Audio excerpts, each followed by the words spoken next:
맘만 먹고 수천만 원을 들여서 정말 멋진 웹사이트를 만들었는데 이사 가게 전화벨은 울리지 않는 상황 혹시 겪어보셨나요? 디자인은 누가 봐도 세련됐는데 말이죠. 네, 맞아요. 잠재 고객들은 문 앞에서 그냥 돌아가 버리는 거죠. 오늘 저희가 살펴볼 자료가 바로 이런 답답함을 느끼는 분들을 위한 아주 날카로운 질문과 답변 모음입니다. 왜 이렇게 잘 만든 내 웹사이트가 제 역할을 못하는 걸까? 이 질문의 핵심을 파고드는 거죠. 네, 가장 기쁜 것까지 한번 들어가 보겠습니다. 사실 보기 좋은 웹사이트랑 실제로 돈을 버는 웹사이트는 완전히 다른 영역에 있거든요. 아, 그게 다른 거군요. 네. 오늘 이 자료들을 따라가다 보면 2025년 이후의 디지털 세상에서 살아남고 또 성공하는 웹사이트는 어떤 모습이어야 하는지, 그 이면에 숨겨진 전략과 기술, 심지어는 문화적인 심리까지 들여다보게 될 겁니다. 좋습니다. 그럼 바로 진단부터 시작해보죠. 자료에 있는 첫 번째 질문부터가 정말 뼈아픈데요. 웹사이트는 멀쩡해 보이는데 왜 잠재 고객이 안 생길까요? 이거 정말 많은 분들이 하시는 고민이죠. 네, 내 눈에는 아무 문제가 없어 보이거든요. 바로 그 내 눈에는 이라는 부분이 함정일 수 있습니다. 함정이요? 네, 자료에서 강조하는 건 방문자는 우리 웹사이트에 들어온 순간부터 3초에서 5초, 정말 짧은 시간 안에 머릿속으로 3가지 질문을 던진다는 겁니다. 3가지 질문이요? 여기가 뭐 하는 곳이지? 이게 나한테 필요한 건가? 그리고 여기를 믿어도 되나? 아, 이 3가지 질문에 즉각적인 답을 주지 못하면 아무리 디자인이 아름다워도 그냥 뒤로 가기 버튼을 누르는 거죠. 3초에서 5초요. 와, 정말 잔인할 정도로 짧은 시간이네요. 그 찰나의 순간에 모든 게 결정된다는 거군요. 정확합니다. 화려한 애니메이션이나 아름다운 이미지보다 우리는 타겟 고객의 문제를 해결책으로 해결해 드립니다. 이 한 문장이 훨씬 더 강력할 수 있다는 뜻입니다. 그러니까 심미적인 디자인이 이런 기능적인 사용자 경험을 절대 대체할 수는 없다. 이런 말씀이시죠? 바로 그겁니다. 아, 그 말씀은 결국 트래픽의 양보다 질의 문제라는 걸로도 이어지겠네요. 광고비는 많이 쓰는데 정작 엉뚱한 사람들만 홈페이지에 들어온다고 고민하는 분들이 많을 것 같거든요. 바로 그 지점을 파고드는 다음 질문이 자료에 나옵니다. 어떤 거죠? 트래픽은 괜찮은데 매출이 엉망입니다. 이거 웹사이트 문제인가요? 아니면 마케팅 문제인가요? 아, 이거 정말 닭이 먼저냐 달걀이 먼저냐 하는 문제 같은데요. 네, 그렇죠. 마케팅 팀하고 웹개발팀이 서로에게 막 책임을 떠넘기는 그림이 그려지잖아요. 네, 막 그려지는데요. 근데 이 자료를 보면 재미있는 게 둘 다 문제일 수 있는데 결국 병목 현상은 웹사이트에서 터진다고 콕 집어서 이야기해요. 경목 현상이 웹사이트에서요? 네. 마케팅을 통해 사람들을 가게 안으로 데려오는 데는 성공했지만 정작 가게 안에서 길이 너무 복잡하거나 물건의 가격표가 없거나 계산대가 어디 숨겨져 있는 그런 상황인 거죠. 아, 가게 비유가 확 와닿네요. 그러니까 마케팅은 길거리에서 새로 개업했어요. 들어와 보세요 하고 외치는 역할인데 그렇죠. 정작 가게 안이 엉망이면 손님들이 구경만 하다가 그냥 나가버린다는 거군요. 맞습니다. 방문자들이 들어와서 여러 페이지를 둘러보는데 구매는 안 한다. 이건 웹사이트의 메시지나 구조에 문제가 있다는 신호고요. 아, 반대로 들어오자마자 1초 만에 나간다. 이건 마케팅이 약속한 것과 웹사이트의 실제 모습이 달라서 즉 엉뚱한 손님을 데려온 경우일 가능성이 높죠. 어느 쪽이든 웹사이트는 돈을 쓰는 최종 관문이니까요. 맞아요. 거기서 전환이 안 되면 모든 게 헛수고가 되는 겁니다. 그 가게 비유를 좀 더 이어가 볼게요. 어떤 가게는 인테리어가 정말 별로고 허름한데도 유독 손님이 많은 경우가 있잖아요. 이쪽 그런 것들이 자료에 보니까 바로 그 질문이 있더라고요.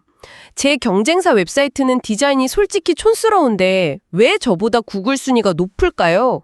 이거 정말 속상할 것 같은데요. 이건 구글의 본질을 이해해야 풀리는 문제입니다.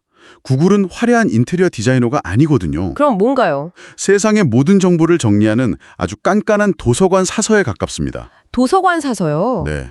사서는 책 표지가 예쁜 책보다 내용이 충실하고 구조가 명확하고 또 다른 권위 있는 책들이 많이 인용한 책을 더 신뢰하겠죠. 아, 그러니까 구글은 웹사이트의 겉모습이 아니라 신뢰도랑 구조를 본다는 말씀이시군요. 바로 그겁니다. 그럼 아주 극단적으로 말해서 디자인은 90년대 홈페이지처럼 촌스러워도 컨텐츠 구조만 탄탄하고 신뢰할 만한 다른 사이트에서 많이 언급됐다면 구글이 더 좋아할 수도 있다는 건가요? 그럴 가능성이 매우 높습니다. 자료에 따르면 경쟁사 웹사이트는 아마 눈에 보이지 않는 부분, 예를 들어 컨텐츠의 깊이나 주제별로 명확하게 정리된 사이트 구조, 혹은 권위 있는 다른 사이트로부터 받을 링크, 즉 백링크가 우리보다 훨씬 탄탄할 가능성이 높습니다. 아, 백링크. 네. 구글에게 보기 좋은 디자인은 순위 결정의 핵심 요소가 아닌 거죠. 신뢰도와 구조, 이 두 단어가 계속 머릿속에 맴도네요. 그런데 이 개념이 앞으로는 훨씬 더 중요해질 것 같아요. 맞습니다. 자료에서 이제 SEO 시대를 넘어 AEO와 GEO의 시대가 온다고 경고하고 있거든요. 저희가 아는 SEO, 검색 엔진 최적화랑은 아예 다른 개념인가요? 완전히 새로운 판이 짜이고 있다고 봐야 합니다. 새로운 판이요? 네. SEO가 구글 검색 결과 첫 페이지에 우리 가게 간판을 노출시키는 경쟁이었다면 AEO, 즉 답변 엔진 최적화는 완전히 다릅니다. 어떻게 다른데요? 이제 사람들은 직접 검색하기보다 AI 비서에게 물어보잖아요. 오늘 저녁에 먹을 만한 파스타 맛집 추천해줘. 이렇게요.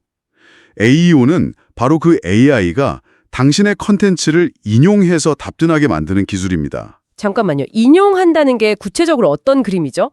제가 운영하는 파스타 가게 웹사이트에 저희는 매일 아침 직접 생면을 뽑습니다 라고 써두면 네네. AI가 사용자 질문에 A 레스토랑은 매일 아침 직접 생면을 뽑는다고 하네요. 이렇게 답해준다는 뜻인가요? 정확합니다. 그게 바로 AEO의 핵심입니다.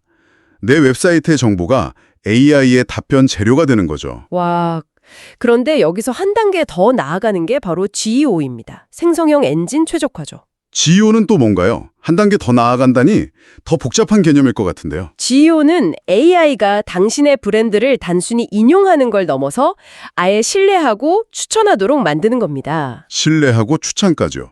네. 수많은 데이터를 학습한 챗GPT 같은 생성형 AI가 파스타 맛집을 찾는다면 단연 A 레스토랑이죠. 그곳은 생면을 쓸 뿐만 아니라 소스에 대한 철학도 확고해서 맛의 깊이가 다릅니다. 이렇게 스스로 생성해서 추천하게 만드는 거죠. 와, 개념이 완전히 다르네요. SEO가 검색 결과 목록에 내 이름을 올리는 거라면 AEO는 내 말을 따라하게 만드는 거고 그렇죠. AEO는 아예 늘 팬으로 만드는 거군요. 완벽한 비유입니다. 노출, 인용, 그리고 신뢰와 추천, 2단계로 진화하는 거죠. 이런 엄청난 변화 때문에 사람들이 두려워하는 것 같아요. 자료에도 그 두려움이 담긴 질문이 있습니다. AI가 결국 제 웹사이트를 대체하게 될까요? 이 질문에 대해 자료는 단호하게 아니오라고 답합니다. 아, 다행이네요. 하지만 중요한 전제가 붙죠. 단순한 브로슈어 같은 웹사이트는 확실히 사라질 것이라고요. 브로슈어 같은 웹사이트요? 네, AI는 무에서 유를 창조하는 게 아니라 인터넷에 있는 신뢰할 수 있는 정보의 원천을 학습해서 답변을 만듭니다. 바로 당신의 웹사이트가 그 원천이 되어야 합니다. 아, 그러니까 제 웹사이트가 AI의 교과서나 마찬가지인 셈이군요. 맞습니다. 교과서 내용이 부실하거나 엉터리면 AI도 엉터리 학생이 될 수밖에 없고요. 그렇습니다. 내 웹사이트에 명확하고 구조화되고 깊이 있는 정보를 제공하지 않으면 AI는 내 비즈니스에 대해 엉뚱한 소리를 하거나 아예 무시해버릴 겁니다. 결국 미래에는 고객을 만족시키는 AI를 먹여 살리는 게 바로 당신의 웹사이트가 될 거라는 거죠. AI를 먹여 살린다. 정말 중요한 관점의 전환이네요. 그리고 뭘 먹이느냐에 따라 문화적인 차이도 고려해야 할 것 같습니다. 아주 중요한 포인트입니다. 이번 자료에서 가장 흥미로운 부분 중 하나가 바로 한국 기업의 미국 진출에 대한 내용이었거든요. 왜 저희 한국 웹사이트가 미국 고객에게는 전혀 통하지 않을까요? 이 질문, 정말 많은 분들이 궁금해하실 것 같아요. 문화적 차이가 사용자 경험, 즉 UX에서 얼마나 극명하게 드러나는지를 보여주는 좋은 사례입니다. 자료에 따르면 한국의 웹사이트들은 보통 가능한 많은 정보를 한눈에 보여주려는 경향이 강합니다. 네, 그렇죠. 정보 밀도가 높다고 하죠. 맞아요. 이게 한국 사용자들에게는 풍부한 정보로 인식될 수 있지만 미국 구매자들에게는 다르게 다가옵니다. 어떻게 다른가요? 구체적인 예시가 있을까요? 한국 웹사이트에서 흔히 보이지만 미국 사용자들은 질색하는 그런 거요. 예를 들면 화면 여기저기서 번쩍이는 배너들, 시도 때 없이 뜨는 팝업창, 그리고 한 페이지 안에 너무 많은 메뉴와 텍스트를 우겨 넣는 디자인이요. 미국 사용자들은 웹사이트에 들어왔을 때 그래서 나한테 좋은 게 뭔데? What's in it for me? 라는 직접적인 가치 제안을 원하거든요. 핵심만 딱. 네. 그리고 지금 당장 뭘 해야 하는지 명확하게 알려주는 하나의 큰 버튼, CTA를 기대합니다. 정보가 너무 많으면 어지럽다, 신뢰가 안 간다고 느끼고 바로 떠나버리는 거죠. 그렇군요. 문화권마다 정보를 처리하는 방식 자체가 다른 거네요. 이건 언어 문제와도 직결될 것 같아요. 당연하죠. 자료에 이런 질문도 나옵니다. 영어로 번역은 완벽하게 했는데 왜 미국인들에게 어색하게 들릴까요? 이 부분에서 자료가 정말 강력하게 강조하는 문장이 있습니다. 직역은 현지화가 아니다. Direct translation is not localization. 맞습니다. 예를 들어 한국어의 정중하고 겸손한 표현들, 저희는 최고의 제품을 만들기 위해 고노력하고 있습니다. 같은 문장이 있잖아요. 네, 흔히 쓰죠. 이게 영어로 그대로 번역되면 굉장히 수동적이거나 자신감 없는 톤으로 들릴 수 있습니다. 정말 그렇겠네요. 미국 시장에서는 훨씬 더 직접적이고 자신감 있는 표현을 선호하니까요. 맞습니다. 30년 장인의 장인 정신이나 유구한 역사 같은 추상적인 가치보다 이 제품은 당신의 숙민 문제를 3일 안에 해결해 줍니다. 처럼 구체적인 결과와 차별점을 훨씬 더 중요하게 생각합니다. 와. 단순히 단어를 영어로 바꾸는 게 아니라 그들의 문화적 맥락과 구매 심리를 관통하는 메시지로 재창조하는 과정이 바로 현지화의 핵심인 거죠. 알겠습니다. 그럼 이 모든 문제들을 해결하고 미래의 AI 시대까지 대비하는 웹사이트를 만들려면 구체적으로 어떻게 시작해야 할까요? 아주 현실적인 질문으로 넘어가 보겠습니다. 네, 좋습니다. 어떤 플랫폼을 써야 하나요? 웹플로우, 워드프레스, 쇼피파이. 정말 선택지가 많아서 혼란스럽죠. 자료는 이 질문에 정답은 없다고 명쾌하게 이야기합니다. 정답이 없나요? 네, 특정 플랫폼에 대한 맹목적인 선호가 아니라 내 비즈니스의 현재 단계와 미래 성장 계획에 맞춰 전략적으로 선택해야 한다고 조언하죠. 그럼 각각의 장단점을 좀 더 구체적으로 짚어주시겠어요? 어떤 비즈니스에 어떤 플랫폼이 더 유리할까요? 네, 자료에 따르면 웹플로우는 코드가 깔끔하고 속도가 빨라서 브랜딩이나 서비스 기반 비즈니스에 아주 좋습니다. 웹플로우는 브랜딩. 그리고 쇼피파이는 이커머스, 즉 온라인 쇼핑몰을 운영한다면 안정성이나 결제 시스템 연동, 앱 생태계 면에서 따라올 플랫폼이 없고요. 쇼피파이는 이커머스. 워드프레스는 수많은 플러그인 덕분에 확장성과 유연성이 가장 높지만 그만큼 사이트가 무거워지고 보안이나 관리가 복잡해질 수 있다는 단점이 있습니다. 결국 중요한 건 지금 나한테 뭐가 제일 좋아 보이냐가 아니라 3년 뒤 우리 회사는 어떤 모습일까를 상상하고 그에 맞는 도구를 선택하는 거군요. 맞습니다. 이것도 결국 전략의 영역인 거죠. 단거리 달리기를 할 건지 마라톤을 할 건지에 따라 신발을 다르게 고르는 것과 똑같습니다. 플랫폼 선택까지 마쳤다고 해보죠. 드디어 웹사이트를 만들었는데 여기서 끝이 아니더라고요. 마지막 질문이 정말 많은 분들의 지갑과 직결된 문제입니다. 아, 그 질문이군요. 매달 유지 보수 비용. 이거 꼭 내야 하나요? 다들 웹사이트는 한 번 만들면 끝이라고 생각하잖아요. 이 부분에서 자료가 제시하는 비유가 정말 기가 막힙니다. 웹사이트를 벽에 거는 예쁜 포스터가 아니라 계속 업데이트가 필요한 소프트웨어로 생각해야 한다는 겁니다. 아하, 포스터와 소프트웨어라. 그 비유 정말 와닿네요. 그렇죠. 벽에 걸린 포스터는 가만히 있지만 우리가 쓰는 스마트폰 앱 같은 소프트웨어는 계속 업데이트 알림이 뜨잖아요. 바로 그겁니다. 인터넷 세상은 우리가 잠자는 동안에도 계속 변합니다.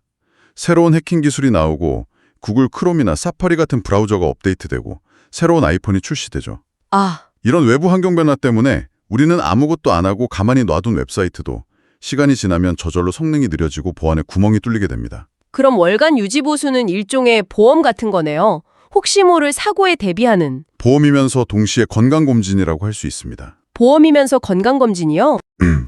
갑자기 사이트가 해킹당해서 구글 검색 결과에서 사라지거나 고객 정보가 유출되는 끔찍한 사고를 막아주는 보험이기도 하고요. 또 꾸준한 업데이트와 데이터 분석을 통해 웹사이트의 성능을 최상으로 유지하고 더 많은 고객을 유치하도록 개선하는 건강검진이기도 하죠. 그렇군요. 자료는 여기서 더 나아가 성장 중심 디자인이라는 개념을 제시합니다. 성장 중심 디자인이요? 그건 뭔가요?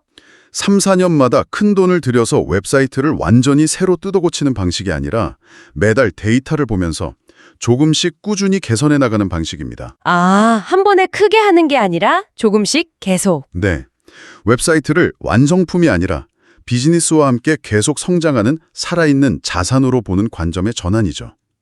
이렇게 하면 큰 비용 부담 없이 항상 최적의 상태를 유지할 수 있습니다. 오늘 저희가 살펴본 자료는 정말 명확한 메시지를 던져주네요. 현대의 웹사이트는 더 이상 예쁘게 꾸며놓은 디지털 명함이나 브로셔가 아니라는 것. 그렇죠. 잠재 고객을 진짜 고객으로 전환시키고 우리 브랜드의 신뢰도를 온 세상에 증명하며 미래의 AI와 소통하는 가장 핵심적인 비즈니스 자산이라는 걸요. 맞습니다. 오늘 나눈 이야기들을 바탕으로 마지막으로 이런 생각을 한번 해보시면 좋겠습니다. 네. 당신의 웹사이트는 더 이상 고객이 찾아오는 최종 목적지가 아닙니다.